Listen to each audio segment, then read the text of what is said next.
नबी करीम अलैहिस्सलाम नमाज पढ़ा रहे थे, जोर की नमाज थी या असर की नमाज थी, सही मुस्लिम में मौजूद है। हजरत अबू हुरैरा फरमाते हैं नमाज पढ़ाते पढ़ाते नबी पाक ने कदम आगे किया, नमाज पढ़ाते पढ़ाते कदम आगे किया और यूं हाथ उठाया फिर वापस कर लिया। अब नमाज पढ़ के ना तो सलाम फेरा तो सहाबा अर्ज करने लगे या रसूल अल्लाह सल्लल्लाहु अलैहि वसल्लम, वो नमाज में पैर भी आगे किया तो हाथ भी उठाया, तो वजह क्या थी? पहला सवाल तो यह है कि आप लोग नमाज पढ़ रहे थे या हुजूर को देख रहे थे?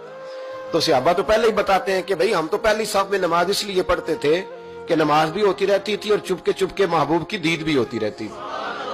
हुजूर से पूछा या रसूल अल्लाह, वो नमाज पढ़ते पढ़ते कदम आगे बढ़ाया आपने तो फिर पीछे कर लिया, क्या था?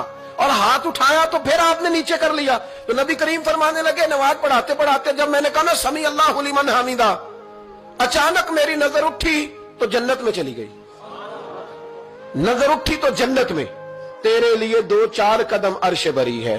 तो महबूब फरमाते हैं जब मेरी ऊपर नजर गई ना तो मैंने देखा कि अंगूरों का एक खोशा लटक रहा है जन्नत में, तो मैंने हाथ बढ़ाया कि तोड़ लूं। हुजूर खड़े हैं मस्जिद नबवी में और फरमाते हैं कि मैं यहां खड़े होकर हाथ ऊंचा करूं तो मेरा जन्नत तक पहुंच जाता है। फरमाया मेरा इरादा हुआ कि वो खोशा जन्नत का तोड़ लूं और जरा मैंने पैर आगे बढ़ाया ही था तो मेरे दिल में ख्याल आया कि जन्नत राज है तो राज ही रहनी चाहिए, ये राज खोल गया तो मजा नहीं आएगा।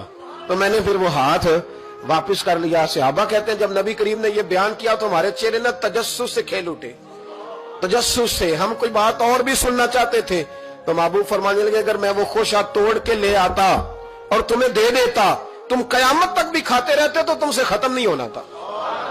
ये सही मुस्लिम की हदीस है। ओ भाई, मेरे रसूल करीम के वाक़या में राज पे शिकवा करना, कहना समझ में नहीं आती कैसे गए थे। तो तू जो चाहे तो हर शब हो मिसाले शबे असरा, इसलिए कि तेरे लिए 2-4 कदम